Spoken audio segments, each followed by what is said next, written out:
Seid gegrüßt, ihr Helden da draußen. Ich habe für euch mal den Headquarter-Stream zusammengeschnitten und vorab 2 Reminder. Lasst euch nicht verwirren, denn wir haben oft auf unsere Handys geguckt. Das war aber allerdings nur deshalb, weil wir den Twitch-Chat lesen mussten und natürlich auch unsere Fragen notiert hatten. Und die zweite Sache ist, wenn euch solche Videos gefallen, lasst gerne mal ein Abo da und ich würde sagen, wir starten jetzt rein.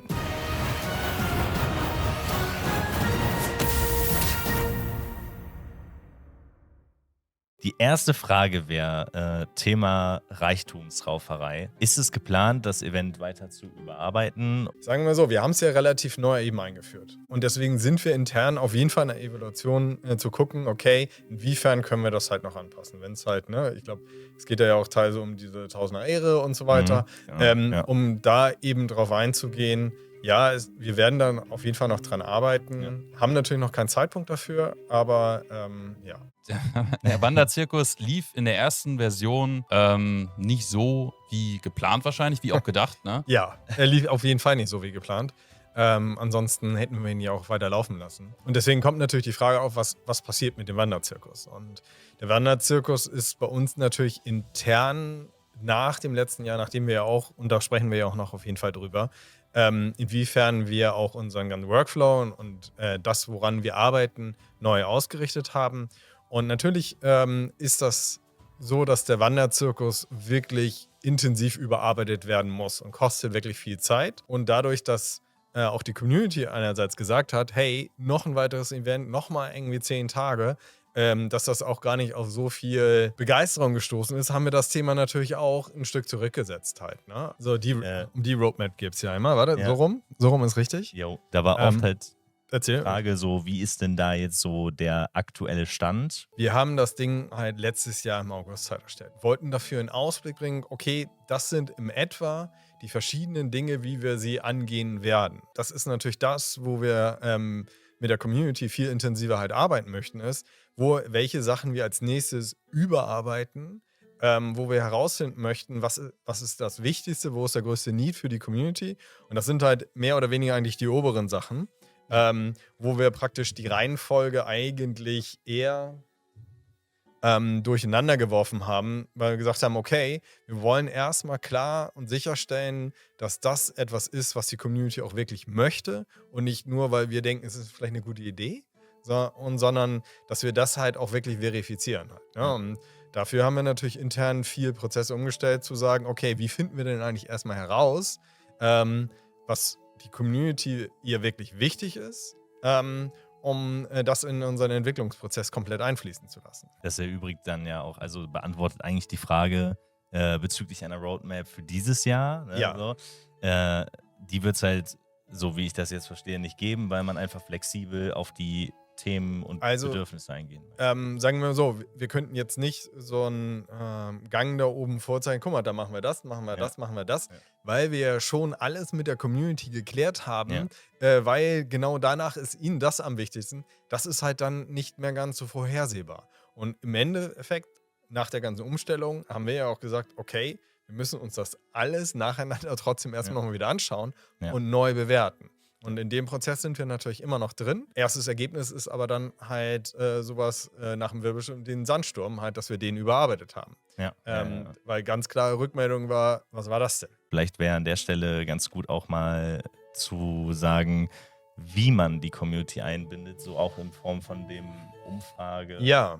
Also da sind wir halt dran, ein internes, also einfach ein Tool für das Spiel halt selber zu entwickeln, dass wir im Spiel halt Umfragen gestalten können, um damit halt viel besser dann aus der Community das Feedback noch zu bekommen. Das wollte ich nämlich rauskitzeln, so, weil das ist halt super wichtig, dann hat man es halt so gesehen auch schwarz auf weiß aus den verschiedenen Communities, weil wir hier über Twitch oder über YouTube oder was weiß ich oder Discord, man erreicht ja nicht alle Spieler. Aber alle Spieler spielen das Spiel. Und deshalb ist das eine ganz gute Plattform, um einfach wirklich auch viel mehr Meinungen zu bekommen. Ja, vor allen Dingen, es geht ja auch darum, dass wir gewisse Gruppen, also es gibt ja Unterschiede, wie das Spiel gespielt wird halt. So. Und sei es allein schon die Klassen halt. Ne? Und wenn wir dann plötzlich außer Acht lassen, dass eine Klasse ein neues Feature dann gar nicht so spielen könnte, wie es eigentlich gedacht ist, dann kommt das in der Umfrage gegebenenfalls gar nicht raus. Wir sagen, ja, das ist super toll. Und genau alle Magier sagen, das ist der größte Scheiß. Ja. So, das kriegen wir aber nicht mit. Wir kriegen es aber mit, wenn wir eine Umfrage haben, wo wir wissen, welche Klasse spielt derjenige. Ja. Und dann plötzlich sagen, guck mal, alle Magier haben gesagt, dass sie es überhaupt nicht gut finden. Okay, vielleicht sollten wir da mal investigieren, woher das eigentlich kommt. Ja. Und damit wird einfach die Entwicklung halt viel besser. Und deswegen haben wir das natürlich sehr hoch priorisiert, auch bei uns intern in der Entwicklung halt, das zu überlegen, wie wir das umsetzen. Das ist natürlich auch so ein Ding, das hatten wir jetzt mehrfach. Der Driving Dungeon. Kannst du direkt einhaken, wenn Ja. du sagst, naja, Also ist ein Thema.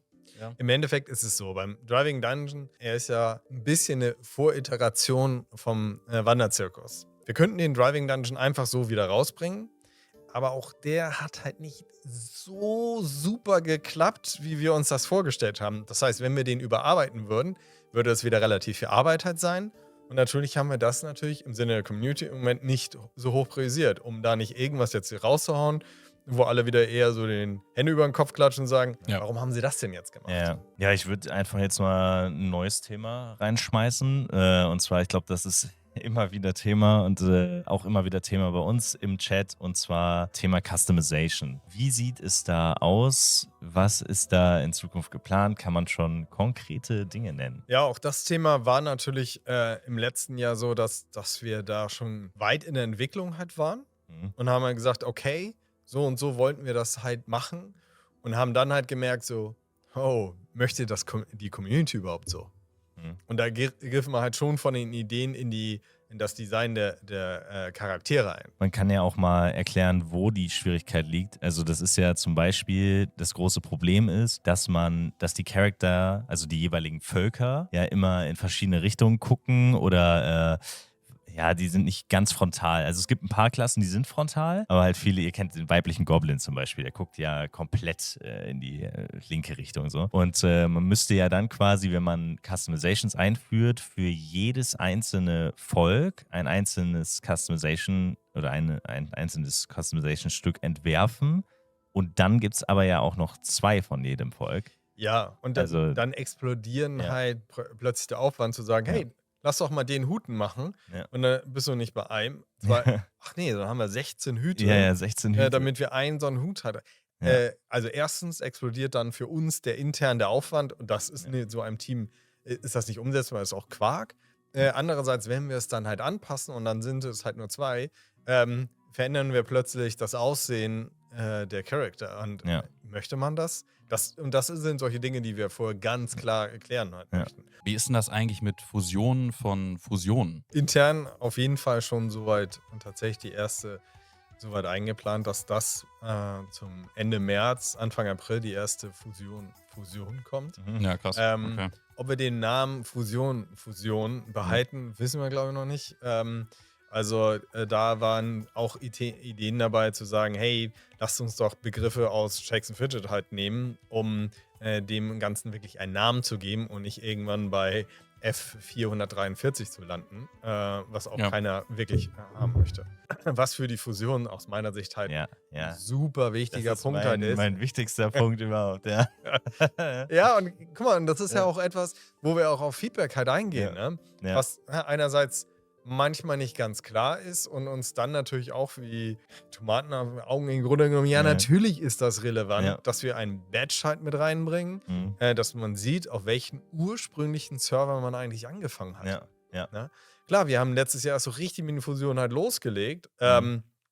Und dann ist es irgendwann auf ein Thema gekommen. Klar, wenn wir jetzt eine Fusionswelt nochmal Fusion halt machen, Ja. weiß ja keine Sau mehr. Und wie Ja. willst du es nachverfolgen? Nur Ja, weil du es es sind in deine eigentlich erst Beschreibung 17. reingenommen hast. Ja, ich bin vom S1 Deutschland. Ja. Ja. So, ja, kann ja jeder hinschreiben. Ja. Ne? Aber Man das muss ist es so nochmal sehen. diese, genau, man muss es sehen. dass man Und dann kommt man daherkommt. in der Character-Beschreibung, also auf den Info-Screen, dass man dann sieht, alles klar, da kommt der Badge hin, Ja. dass man das sieht. Vorhin Ich- kam hier noch eine Frage zu den Fusionen, weil ja jetzt bei den neueren diese Kompensation kommen soll für die jüngeren Servern.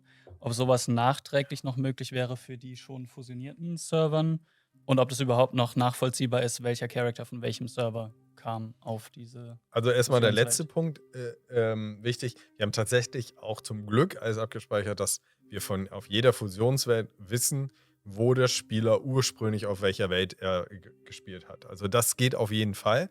Das ist auch wegen des Badges halt. Ne? Die Kompensation ist ja viel darauf ausgelegt, dass wir sagen, okay, wir möchten es in Zukunft fairer halt gestalten, wenn die Welten halt zusammengelegt werden. Die wirklich alten Welten, die liegen teilweise so weit auseinander, dass eine Kompensation so aussehen würde, als würdest du, ja, wir kommen jetzt von Level 200 auf Level 300, 400, 500. Das ist dann teilweise zu lang, die Zeiten dazwischen, wo diese Server mal Gelegenheit haben. Also wenn, dann könnten wir höchstens an den Punkt halt gehen, dass wir sagen, hey, wir nehmen die Fusionswelten als Zeitpunkt. Aber das ist halt auch etwas, was wir im Moment schauen und uns genau überlegen. Und auch noch genau eben festgelegt werden muss. Und das findet ja auch wieder mit Peer Group, mit euch, mit der Community statt.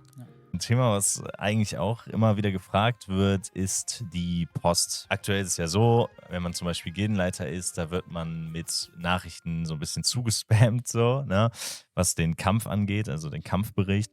Oder halt auch Drops, ne, die man farmt. Oder dann auch noch Ingame-Nachrichten und dann auch noch private Nachrichten.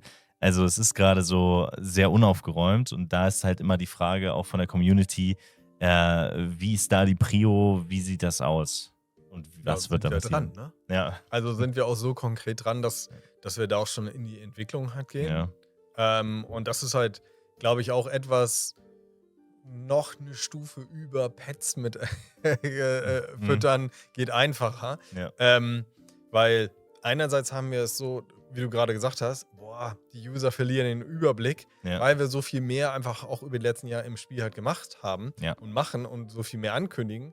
Andererseits wir aber auch dadurch die Gelegenheit haben, hey, konkreter mit dem gesamten Community halt zu sprechen, weil dann halt ist, okay, dann kategorisieren wir das doch mal ein, dass gewisse Nachrichten nur angezeigt werden, dass gewisse Nachrichten halt so aufgeteilt werden, dass du nicht mehr zugespammt werden kannst. Ja. Ich habe gerade noch Gamescom gelesen, ob es da was gibt. Sagen wir mal so, wir möchten dieses Jahr wirklich physisch vor Ort auch mehr mit Shakes of Fidget stattfinden. Ja. Und deswegen überlegen wir schon so ein bisschen Thema Gamescom. Ja. Wir haben hier in Hamburg die Polaris. Das wäre auch zum Beispiel eben ein Thema. Und das ist natürlich alles in der zweiten Jahreshälfte. Ja. Das dauert auch ein bisschen, weil wir das alles uns überlegt haben und so weiter. Aber das sind schon Dinge, die wir uns vorgestellt haben. Oh, auch geil. Hier wird gefragt, ob es einen Speed-Server nochmal gibt. Also ich höre das auch immer ab und zu Ich mal. weiß auch nicht, warum der immer wieder aufkommt. Ja. Ja, ich glaube, ein ganz kleiner Teil fand den echt richtig cool, richtig Ja. geil. Ja. Aber also als ich ihn selber gespielt habe, fand ich irgendwie, fühlte er sich komisch, cheatig-mäßig komisch halt an. Ja. Als hätte ich wie damals bei Doom irgendwie einen Cheat eingestellt und renne durch die Räume einfach durch. Ja. Ja. Wallhack. Also es ist, ich muss sagen, es ist nicht geplant. Ja. Aber bezüglich der Festung und generell den Ressourcen auch für die Unterwelt, die Verwertung quasi also dahingehend. Klar haben wir uns natürlich auch überlegt, dass wir letztes Jahr haben wir ja auch schon einen sehr großen Feature für Shakes and Fidget halt gebaut und gebastelt.